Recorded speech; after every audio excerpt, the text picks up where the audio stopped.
Il-Qorti Maltija tat 3 dati biex il-Qorti Ingliża tażel waħda minnhom bil-għan li ssejjaħ lill-espert ewlieni fl-inkjesta tal-isptarijiet Jeremy Harbinson biex jixhed bil-video conference.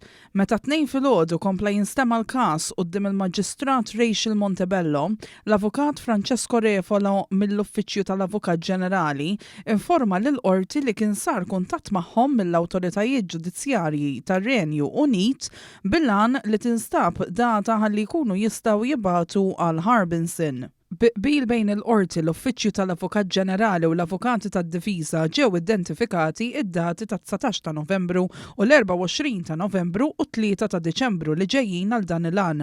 Il-Maġistrat Montebello ordnat lill-Uffiċċju tal-Avukat Ġenerali biex kif isir jaf id-dettalji tal-post li minnu se jixhed Harbinson jgħaddi din l-informazzjoni lill-Avukati tad-Difiża. Harbinson kien l-ewwel qal li ma jistax jiġi Malta x'għandu l-mara marida iżda ma ppreżentax ċertifikati meta mitlub jagħmel dan.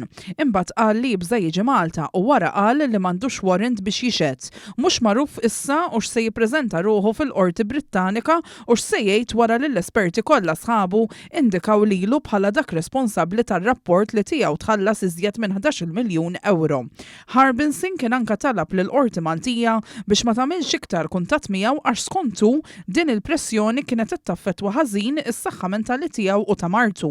Kien wara pressjoni qawwija mill-Avukati tad-Difiża li l-Qorti talbet lill-Uffiċċju tal-Avukat Ġenerali biex jibda proċeduri mal-awtoritajiet ġudizzjarji tar-Renju Unit bil-għan li jsiru l-arranġamenti ħalli l-espert Irlandiż jixhed bil-video conferencing.